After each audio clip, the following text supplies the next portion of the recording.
அட என்னயா இது மும்பை விசஸ் எஸ்ஆர்ஹெச் மேட்ச் கொஞ்சமாவது டஃப்பாக போகுன்னு பார்த்தா மும்பை இன்னைக்கு எஸ்ஆர்ஹெச்சை ரொம்ப அசால்ட்டாக வின் பண்ணிட்டாங்களே. இப்படி வந்து சொல்கிற மாதிரி தான் இன்னைக்கு மேட்ச் வந்துருந்துச்சுங்க. இன்னைக்கு மேட்ச்சில் எஸ்ஆர்ஹெச் ஃபஸ்ட் பேட்டிங் பண்ணி 162 ரன் தாங்க எடுத்தாங்க. இந்த ஒரு ஸ்கோர் கம்மியான ஸ்கோராக இருந்தாலும் நம்ம என்ன எதிர்பார்த்தோம் அப்படின்னா பவுலிங்க்கு சாதகமாக பிச் இருக்கு போல, இதனால தான் ஸ்கோர் கம்மியாக இருக்குது. அதனால் எஸ்ஆர்ஹெச் நல்ல பவுலிங் பர்ஃபார்மன்ஸ் கொடுத்தாங்க. கண்டிப்பாக இந்த மேட்சை வின் பண்ண வாய்ப்பு இருக்குது அப்படின்னு தாங்க வந்து எதிர்பார்த்தோம். ஆனால் இன்றைக்கி மேட்ச்சில் ரோஹித் சர்மா ஸ்டார்டிங்கில் அதிரடி காட்டிட்டாருங்க. 3 6 அடித்து பொட்டையை கிளப்பிட்டாரு. அப்படியே அவரோட இன்னிங்ஸை கண்டினியூ பண்ணுவார்னு பார்த்தா கமின்ஸோட பாலில் ஹெட்டுக்கு கேட்ச் கொடுத்து ரோஹித் சர்மா அவுட் ஆகிட்டாருங்க. அதுக்கப்புறம் ரெக்கல்டனும் வில் ஜாக்ஸும் ஒரு சின்ன பார்ட்னர்ஷிப் வந்து போட்டாங்க. இதுலேயே வந்து பவர் பிளேக்கு அப்புறம் 7வது ஓவர்லேயே ரிக்கல்டன் அவுட்டாக இருக்க வேண்டியதுங்க. விக்கெட் கீப்பர் பண்ண மிஸ்டேக்னால அவரோட விக்கெட்டை எடுக்க முடியாமல் போயிடுச்சு.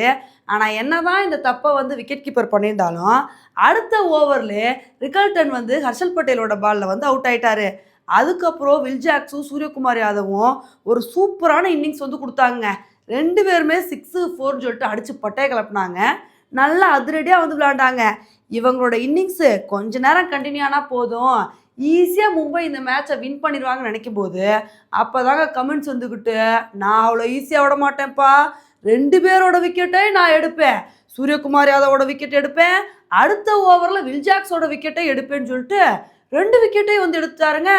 ஆனால் என்ன தான் 4 விக்கெட் போயிருந்தாலும் அதுக்கப்புறம் திலக் வர்மாவும் ஹர்திக் பாண்டியாவும் சேர்ந்து இந்த மேட்சை எப்படியும் முடிச்சிருவாங்க அப்படின்னு தான் வந்து எதிர்பார்த்தோம்.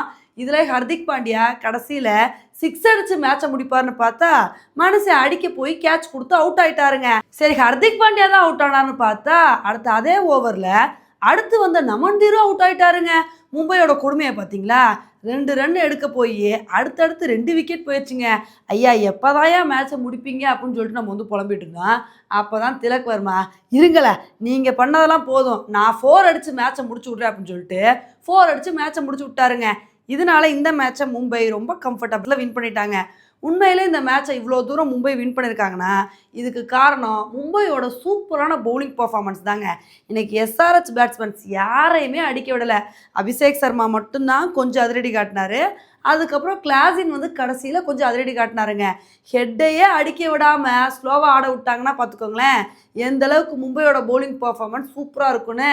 அதே மாதிரி பவுலிங்கில் அதிரடி காட்டிட்டோம் அப்படின்னு சொல்லிட்டு அசால்ட்டாக இருக்காமல் 163 ரன் எடுக்கணும்ப்பா, அதுக்கு தகுந்தாப்புல அப்பப்போ அதிரடியாகவும் விளையாடணும், விக்கெட்டும் விட்டு கொடுக்காமல் விளையாடணும் அப்படின்னு சொல்லிட்டு இன்னிங்ஸை ஸ்டடி பண்ணி ரொம்ப சூப்பராக விளையாண்டனால தான் இந்த மேட்சை மும்பைனால் ஈஸியாக ஜெயிக்க முடிஞ்சிச்சு.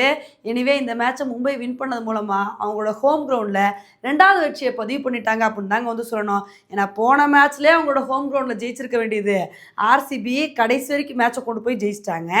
இப்போ இந்த மேட்சை வந்து பார்த்திங்கன்னா மும்பை வந்து ஜெயிச்சிட்டாங்க. இந்த ஐபிஎல் சீசனில் கொஞ்சம் கொஞ்சமாக மும்பை வந்து ஃபார்முக்கு வந்துட்டுருக்காங்க.